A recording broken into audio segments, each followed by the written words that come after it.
관세 전쟁을 벌이고 있습니다.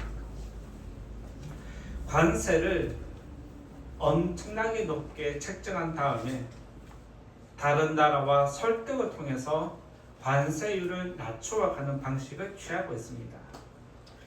나를 설득 잘하면 좀 깎아주고 내 마음에 안 들면 관세를 높게 책정하는 것이 트럼프의 방식입니다. 트럼프의 관세 정책은 높은 관세로 상대방에게 겁을 준 이후에 미국의 유리한 방향으로 합의를 이끌어가는 것이 지금 나타나고 있습니다. 우리나라도 매년 최저시급을 결정하는 일이 있습니다.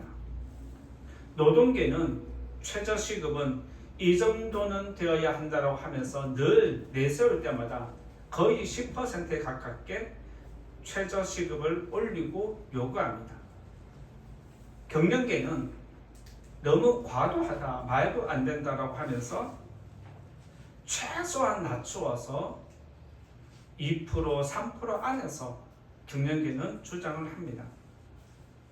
서로의 주장이 강하면 어떤 때는 법정 시한을 넘기기도 하고 법정 시한을 넘길 뿐만 아니라 더 진부하게 길어지면서 언제 결정하냐고 항의까지 들으면서도 시한을 연기하는 부분들도 있습니다.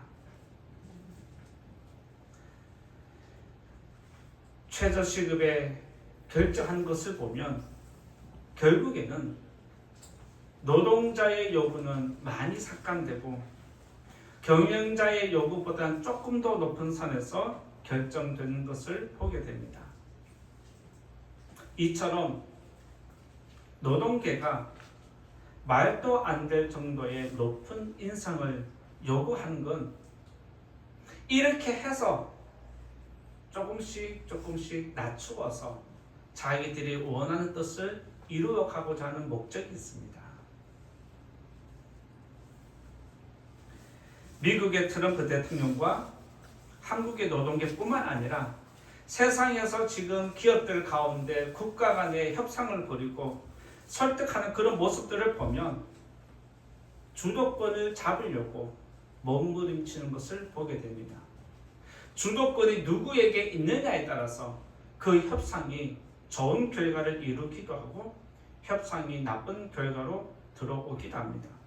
그렇기 때문에 더 좋은 이익을, 더 많은 이익을 갖기 위해서 모든 사람들은 극한 방법을 사용합니다.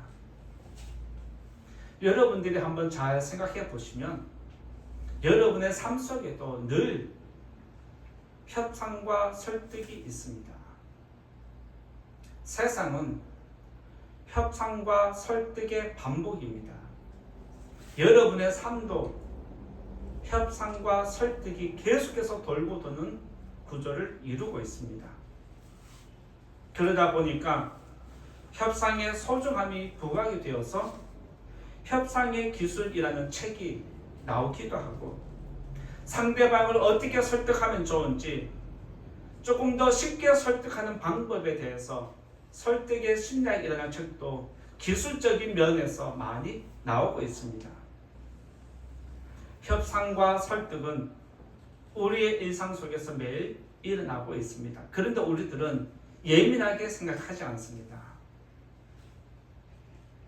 그런데 예민하게 생각 안 하지만 우리의 협상과 설득하는 그 안에는 뭐가 있냐면 나의 이익을 지키려고 하는 마음이 항상 자리 잡고 있습니다. 만약 여러분들이 누군가를 설득한다면 왜 설득할까요? 나의 이익이 그 안에 들어가 있기 때문입니다. 그래서 세상은 다른 사람을 설득하기 위해서 엄청나게 노력하고 연구하고 쫓아다닙니다. 예를 들면 이 땅에서 일어나고 세상에서 일어나고 있는 사기꾼들 한번 보십시오. 그들이 사기를 치기 위해서 얼마나 노력하는지. 그런데 우리들은 사기꾼에게 당하지 않기 위해서 노력하진 않습니다. 사기꾼들은 상대방을 설득해서 속이면서까지 설득을 해서 자기 이익만을 추구하고 있습니다. 그래서 다른 사람에게 설득을 당하면 금전적이든 정신적이든 우리는 피해를 입게 됩니다. 여러분들이 금전적이든 정신적이든 피해를 최소화하고 싶다면 설득을 당하지 않기 위해서 노력해야 하는 것입니다. 지금까지 여러분들도 누군가를 설득하면서 살아왔고 누군가에게 설득을 당하면서 살아왔습니다. 협상할 때나 누군가를 설득할 때는 어떤 매개체가 있는데 그 매개체는 말입니다. 대화를 통해서 협상을 하고 대화를 통해서 설득을 하기 때문에 우리는 지혜가 필요합니다. 지혜가 있는 사람은 협상에서 좋은 결과를 만들어냅니다. 반대로 이야기하면 지혜가 없으면 좋은 결과를 만들어내지 못한다는 뜻입니다. 그리고 지혜가 있는 사람은 상대방의 협상과 상대방이 설득할 때 지혜롭게 거절하게 됩니다. 지혜롭게 거절한다는 것은 서로의 관계를 불편하게 만들지 않으면서도 좋은 관계를 계속해서 유지하는 것을 이야기합니다. 내가 협상을 잘해서 상대방에게 조금 더 피해를 주고 나에게 조금 더 이익을 가져오고 상대방이 설득했을 때 내가 그 설득에 넘어가진 않지만 좋은 관계를 계속해서 유지해 가는 것이 지혜가 있는 사람입니다. 이렇게 지혜는 협상에서나 설득에서 우리의 일상생활에서 정말 중요합니다. 그런데 이 지혜는 우리의 일상에서만 끝나는 게 아니라 믿음 생활에도 적용되고 있습니다. 더 나아가서 우리의 지혜는 기도 생활에도 그대로 적용되고 스며들어 있습니다. 그래서 오늘 성경에는 지혜롭게 기도하는 믿음의 사람이 등장하는데 그들의 기도하는 모습을 통해서 지혜로운 기도는 어떤 기도인지 그것을 말씀드리면서 여러분들도 기도할 때 더 지혜롭게 기도하는 그런 성도님 되시기를 부탁을 드립니다. 첫 번째로 지혜로운 기도는 아브라함의 기도에 대해서 말씀드리고자 합니다. 지혜로운 기도 첫 번째는 아브라함의 기도에 대해서 말씀드리고자 합니다. 오늘 말씀 22절 같이 읽어보겠습니다. 시작. 그 사람들이 거기서 떠나 소돔으로 향하여 가고 아브라함은 여호와 앞에 그대로 섰더니. 소돔과 고모라에 대한 내용은 대충 알고 계시나요? 제가 설명을 해드릴까요? 건너뛸까요? 알고 있으시죠? 네, 표현을 해주면 제가 좀 더 마음이 편할 것 같습니다. 소돔과 고모라 성에 죄가 가득했습니다. 그리고 하나님은 그들을 심판하기 전에 그들의 죄악의 상황이 어떠한지 직접 보고자 했습니다.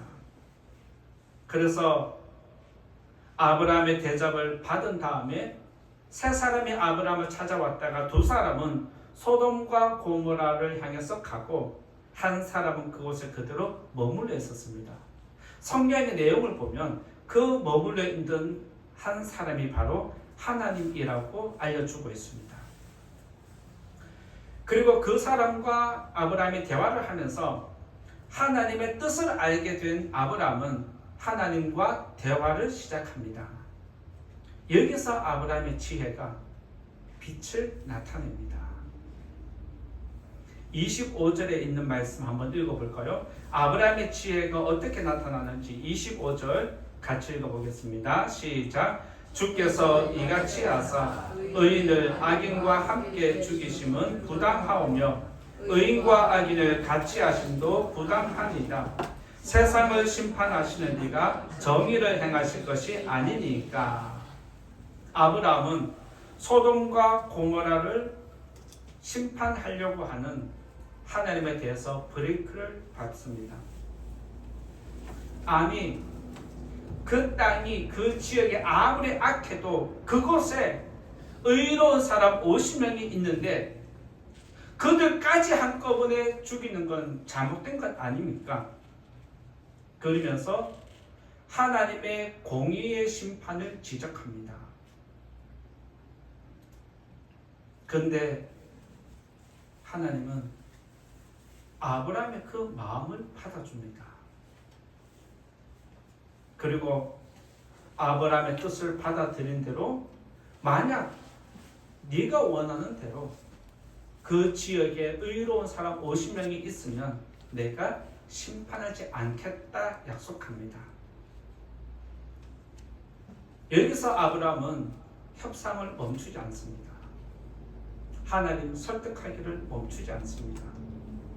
하나님 만약에 45명이 있으면 어떻게 합니까가 아니라 거기서 5명이 부족하면 거기서 5사람이 부족하면 5사람 부족한 것 때문에 그 땅을 심판하시겠습니까? 라고 질문을 합니다. 여러분들이라면 어떻게 설득하시겠습니까? 아브라함은 50명이라는 숫자를 덮어놓고 5라는 숫자를 끄집어내서 조금 부족한 것을 일부러 끄집어냅니다. 이렇게 해서 아브라함은 하나님과 협상을 하고 하나님을 설득하기 시작하는데 5명, 또 5명, 40명까지 갔다가 30명, 20명, 10명까지 내려가면서 하나님을 설득합니다. 하나님은 아브라함이 요구한 대로 만약 그 성에 의로운 사람 10명만 있으면 그 10명 때문에라도 내가 심판하지 않겠다 약속을 한 다음에 하나님은 아브라함을 떠나고 아브라함은 자기 장막으로 돌아갔다라고 기록된 것이 33절에 있습니다. 아브라함의 마음은 소돔과 고모라에 있는 의인 10명이 있을 거라 생각하지만 사실 그렇지 않습니다. 아브라함의 마음은 그 땅에 의로운 사람 50명은 있지 않겠나라고 생각한 것이 그의 첫 마음이었습니다. 그래서 의인 50명이 있으면 심판하겠냐고 했을 때 하나님이 50명이 있으면 멸하지 않겠다 이 이야기를 들으면서 아브라함의 지혜가 일어나는 겁니다. 거기 만약에 50명이 없으면 만약 5명이 부족하면 어떡하지? 라는 마음이 그에게 일어난 것입니다. 성경을 보시면 아시겠지만 아브라함이 말을 잘해서 하나님을 설득한 게 아닙니다. 아브라함이 하나님과 협상할 때 하나님을 설득할 때마다 5명을 깎을 때마다 10명을 깎을 때마다 그때마다 계속해서 하는 이야기가 뭐냐면 항상 두려운 마음을 가지고 최대한 겸손한 마음으로 하나님께 도움을 요청했다는 사실입니다.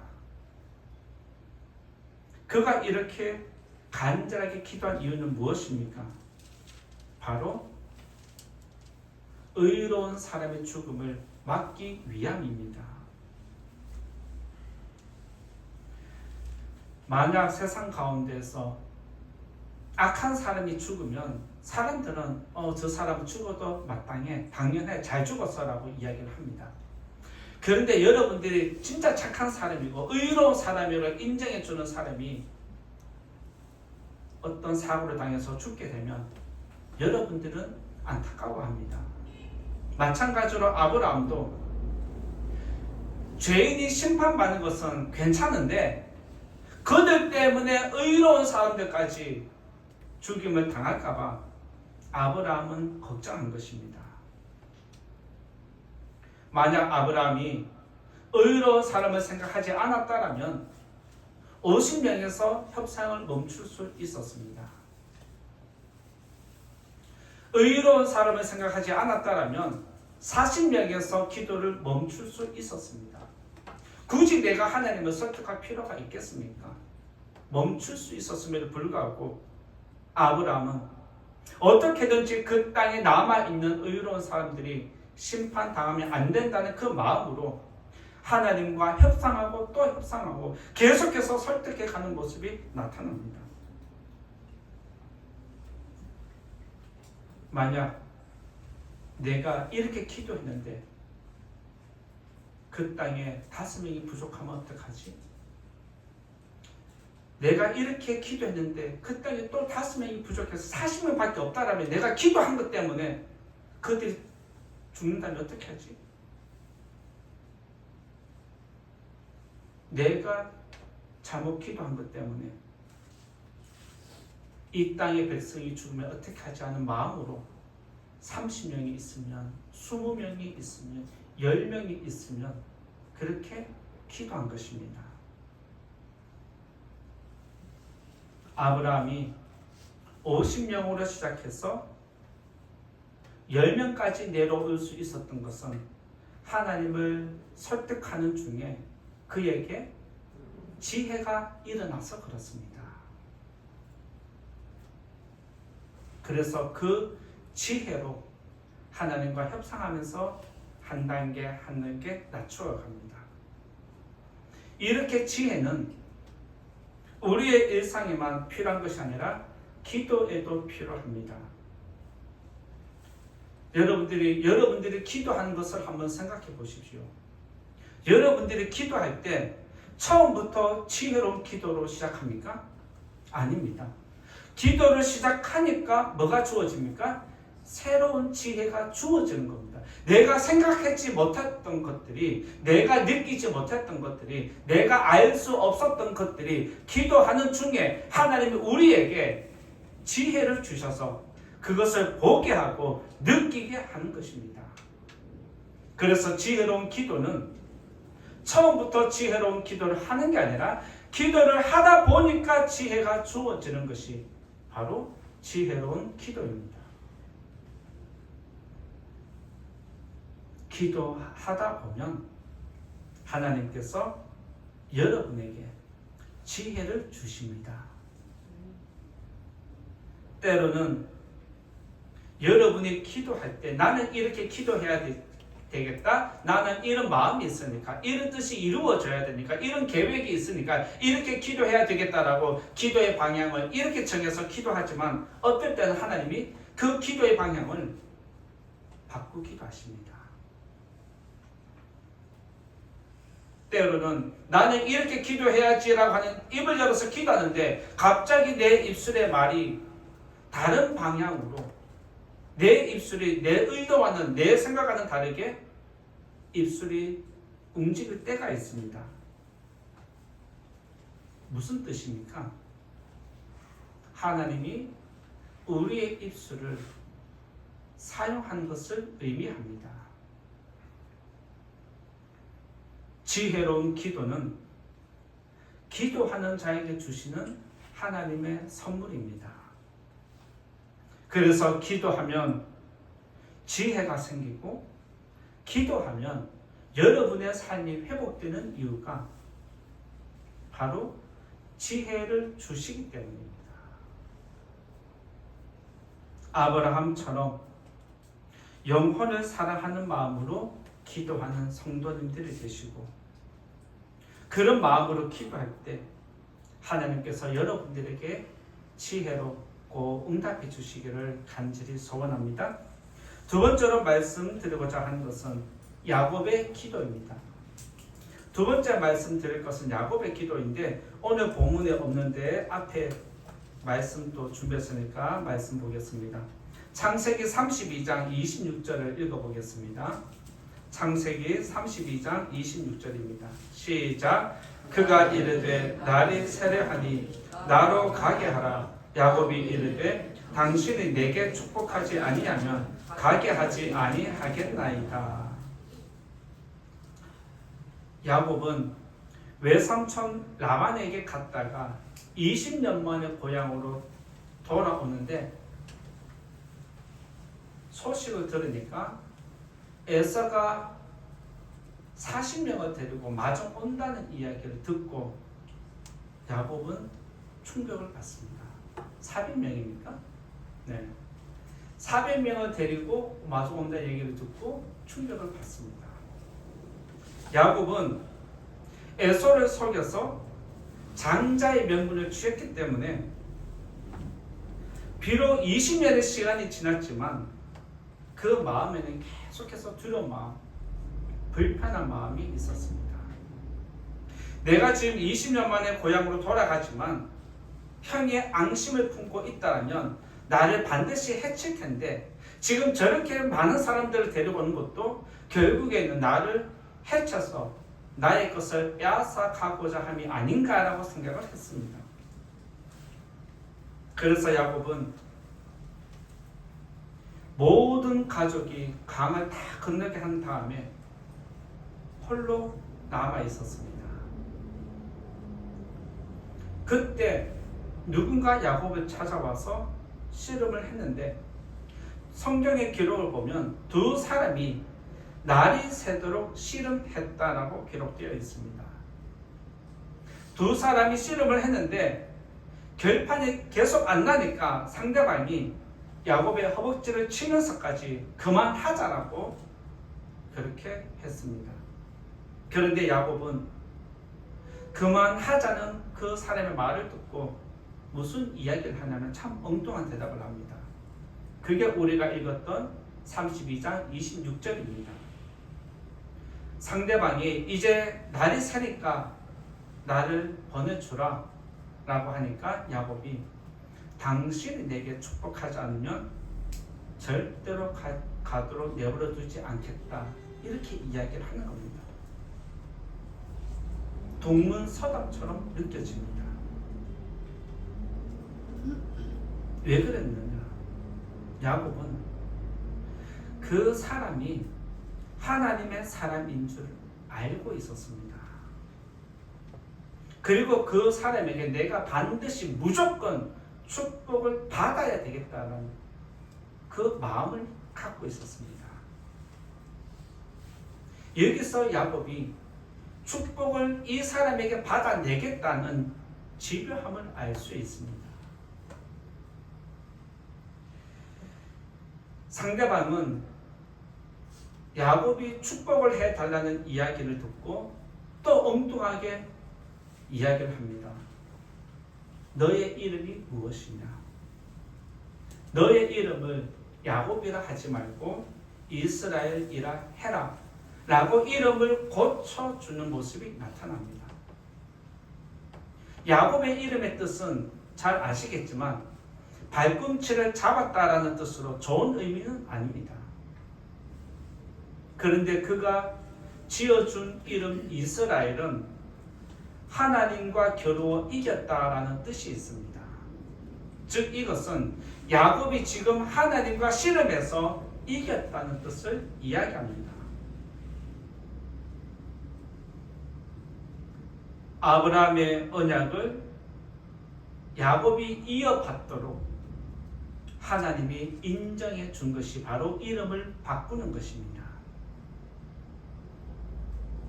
성경의 기록을 여러분들이 기억하고 있다면 아브라함의 이름을 누가 고쳐주었습니까? 원래 아브라함 아니었어요? 근데 왜 표정이 왜 그래요? 하나님은 아브람의 이름을 아브라함으로 바꾸어 줬습니다. 그러면 이삭의 이름은 누가 지었습니까? 아버지 아브라함이 지었을까요? 어머니 사라가 지었을까요? 성경의 기록을 보면 하나님이 지어 주었습니다. 그리고 지금 또 하나님이 야곱의 이름을 이스라엘로 고쳐서 부릅니다. 성경에서 이름을 고쳐 부른다는 의미가 굉장히 큽니다. 그때 야곱은 그 사람이 나의 이름을 고쳐주니까 야곱이 29절에서 당신의 이름은 무엇입니까? 라고 질문을 할 때 그 사람은 자기 이름을 알려주지 않고 축복을 하고 떠나갑니다. 유대인에게 이름을 짓는다는 것은 부모의 특권입니다. 자녀의 이름은 부모에게 주어진 특권입니다. 그래서 자녀의 이름을 함부로 다른 사람에게 맡기지 않습니다. 우리나라는 자녀 이름을 부모님이 안 짓고 부모님께 부탁하고 할아버지 할머니가 지어준 경우가 있고 때로는 장명소에 가서 이름을 지어오는 경우도 있습니다. 장명소에 가서 좋은 이름이라고 돈 주고 사왔는데 잘 되어야 되는데 잘 된 사람이 몇 명 있을까요? 유대인에게 이름을 짓는다는 것은 부모의 특권입니다. 그런데 그가 부모도 아닌데 야곱의 이름을 이스라엘로 고쳐서 부른 의미는 무엇일까요? 부모가 지어준 이름을 왜 이 사람이 바꿀까요? 이제부터 내가 너의 보호자가 되겠다는 뜻입니다. 내가 너의 보호자가 되고 내가 너의 부모가 되어서 너를 이끌어주고 너를 책임지겠다라는 의미가 여기 담겨 있습니다.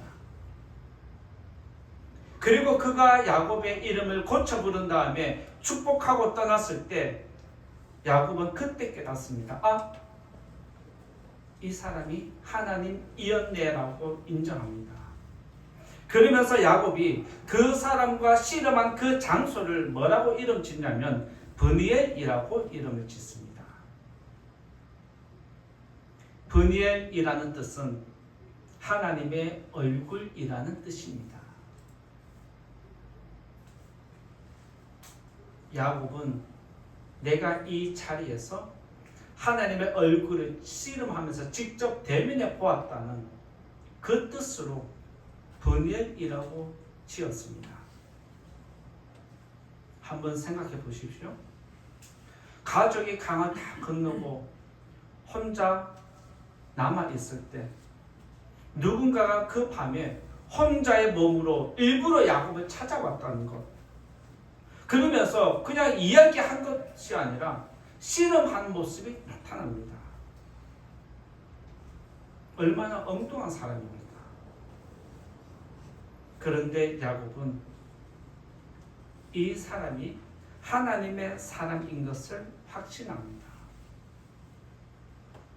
그래서 그 사람이 나를 이제 보내달라고 요구했을 때 야곱은 축복해달라고 그 사람을 붙잡습니다. 야곱은 내게 주어진 이 기회를, 내게 찾아온 이 축복의 기회를 내가 절대로 놓치지 않겠다는 그 집요함을 보여줍니다. 야곱은 그 사람과 씨름하면서 지혜를 얻고 지혜로 깨달음을 얻어서 이 사람에게 내가 축복을 받아내겠다는 그 뜻을 세웁니다. 하나님의 축복을 받는 기회가 지금이라는 것을 그는 깨달았습니다.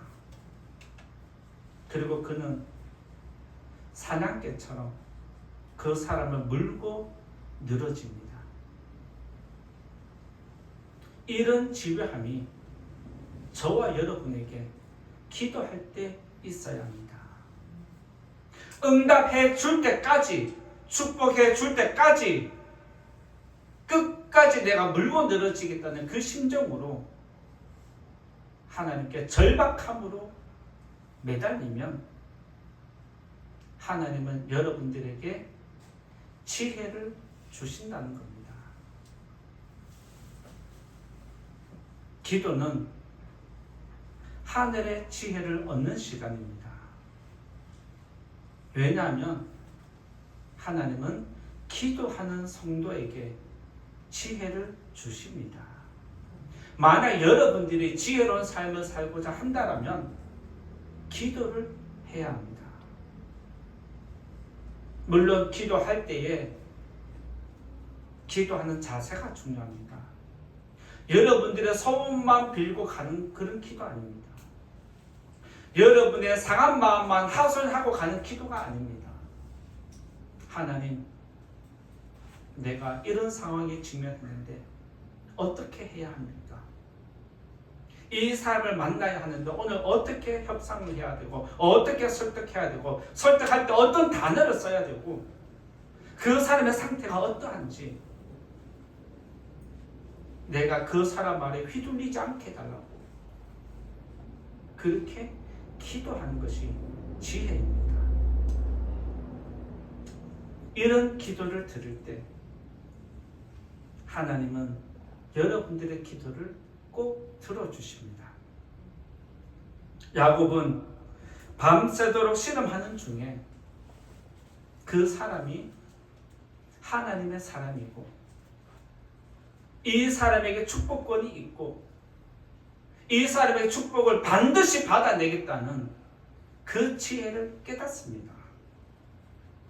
찾아온 기회를 놓치지 않았다는 뜻입니다. 이처럼 하나님의 축복은, 영적인 축복은 기도하는 시간에 주어집니다. 이 사실을 성도님 꼭 믿으시고 기도하는 자리에, 기도하는 시간에 열심을 내는 성도님 되시기를 부탁을 드립니다. 야곱처럼 하나님을 집요하게 물고 늘어지는 성도님들이 되기를 바라고 그런 여러분들의 마음을 하나님이 헤아리시고 꼭 축복해 주시기를 예수님 이름으로 축원드립니다. 세 번째 말씀 드리고자 하는 것은 예수님의 기도에 대해서 말씀드리고자 합니다. 지혜로운 기도는 세 번째 예수님의 기도가 있습니다. 마태복음 26장 39절인데 또 앞에 말씀 같이 읽고 나누겠습니다. 마태복음 26장 39절 같이 읽어보겠습니다. 시작. 조금 나아가서 얼굴을 땅에 대시고 엎드려 기도하여 이르시되 내 아버지여 만일 할만하시거든 이 잔을 내게서 지나가게 하옵소서. 그러나 나의 원대로 마시옵고 아버지의 원대로 하옵소서. 하시고가 있었네요. 예수님의 기도는 하나님의 뜻을 이루는데 지금 기도의 초점이 맞추어져 있습니다. 잘 아시겠지만 예수님의 삶은 탄생하는 순간부터 그리고 공생의 모든 사이까지 통틀어서 자기를 위한 것이 없습니다. 예수님의 삶은 처음부터 끝까지 하나님을 위한 것이었고 그의 백성을 위한 것이었습니다. 오늘 앞서 우리가 읽었던 말씀은 예수님이 죽음을 앞두고 겟세마네 동산에서 기도하는 내용입니다. 이 기도문을 보더라도 예수님의 기도는 하나님과 그의 나라와 그의 백성들에게 자신을 내어주는 것으로 정리가 됩니다. 예수님의 기도는 지혜로운 기도의 모범이라고 할 수 있습니다. 지혜로운 기도는 내 뜻을 이야기하는 게 아니라 하나님의 뜻을 찾아내는 것이 지혜로운 기도입니다.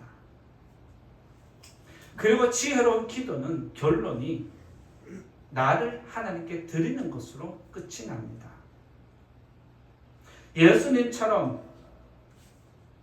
온전히 자신을 맡긴 기도는 죽음의 공포와 두려움에 갇히지 않고 오히려 더 자유한 것을 보게 됩니다. 만약 여러분들이 하나님을 믿는다면 죽음을 두려워하지 않습니다. 만약 여러분들이 하나님을 믿는다면 세상을 두려워하지 않습니다. 만약 여러분들이 하나님을 믿는다면 사람을 두려워하지 않습니다. 왜요? 하나님이 나를 품어주시기 때문에, 하나님이 나를 지켜주시기 때문에, 하나님께 나를 드리면 하나님이 나를 알아서 하신다. 이 믿음이 있으면 우리들은 세상을 향해서 담대해집니다. 아브라함은 하나님을 설득했습니다. 야곱은 하나님을 붙잡았습니다. 그런데 예수님은 자신을 내어드립니다. 기도의 내용은 개인의 상황에 따라서 다를 수 있습니다. 아브라함의 기도는 상황에 따라서 지금 다른 사람을 위해서 기도합니다. 야곱은 자기의 상황이 지금 심각하기 때문에 자기를 위한 기도를 합니다.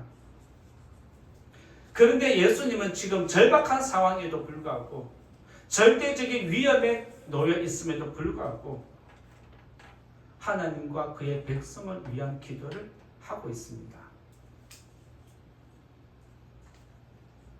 그런데 하나님은 아브라함의 기도도 들어주시고 야곱의 기도도 들어주시고 예수님의 기도도 들어주셨습니다. 하나님의 아브라함의 기도를 들어주신 것은 내가 원하는 것은 의인을 멸망하는 게 아니라는 겁니다. 하나님이 야곱의 기도를 들어주신 것은 내가 너를 통해서 언약을 이루어 가겠다라는, 아브라함의 언약을 지켜가겠다는 약속을 지키는 하나님이라는 것을 보여주기 위함이었습니다. 하나님이 예수님의 기도를 들어주신 것은 내가 세상에 구원의 길을 열어놓겠다는 그 뜻을 이루어 가시는 겁니다. 세 사람의 기도는 모양은 같지만 그 안에 담겨있는 내용은 다 다른 것이었습니다. 저와 여러분의 기도 역시 기도할 때 모여서 기도하지만 기도의 모양은 같지만 저와 여러분의 기도는 다 다릅니다. 그런데 하나님은 기도하는 사람에게 지혜와 깨달음을 주셔서 하나님께 영광이 되는 방향으로 이끌어 가십니다. 저와 여러분의 기도는 내용이 다르지만 그 다른 내용을 하나씩 하나씩 움직여서 하나님 영광으로 초점을 집중시킵니다. 하나님은 기도하는 사람을 통해서 그의 뜻을 이루어 가십니다. 하나님은 기도하는 사람에게 지혜를 주시고 은혜를 베풀어 주십니다. 여러분이 생각하는 최고의 믿음은 무엇이라 생각하십니까? 최고의 믿음은 예수님처럼 나를 하나님께 맡기는 것입니다. 지금까지 여러분은 여러분의 방식으로 여러분의 생각으로 살아오셨다면 이제는 여러분의 생각, 계획, 뜻을 내려놓고 하나님께 나를 드리면 하나님은 여러분을 통해서 영광을 받으십니다. 그리고 여러분의 삶은 안 되는 것 같지만 더 잘 되게 되어 있습니다. 이것이 하나님이 우리에게 알려주는 영적인 축복입니다. 예수님처럼 자신을 내어드리는 성도님들이 많이 일어나기를 바라고, 그런 성도님들에게 하나님의 구원과 영광이 나타나기를 예수님 이름으로 축원드립니다. 이제 결론의 말씀 드리고자 합니다. 하나님은 기도하는 자에게 지혜를 주십니다. 그래서 지혜로운 기도는 기도하는 사람에게 주어지는 은혜입니다. 그리고 지혜로운 사람은 기도할 때 하나님의 뜻을 깨닫습니다. 하나님의 뜻을 깨닫고 하나님의 뜻을 이루기 위해서 기도하는 지혜로운 성도님 되기를 다시 한번 부탁을 드립니다. 아브라함은 영혼 구원을 위해서 기도했고, 야곱은 언약을 붙잡았고, 예수님은 생명을 바쳤습니다. 하나님은 그 세 사람의 기도를 이루어 주신 것처럼 여러분의 기도를 꼭 들으시고 하나님의 뜻이 온전히 이루어지기를 예수님 이름으로 축원드립니다.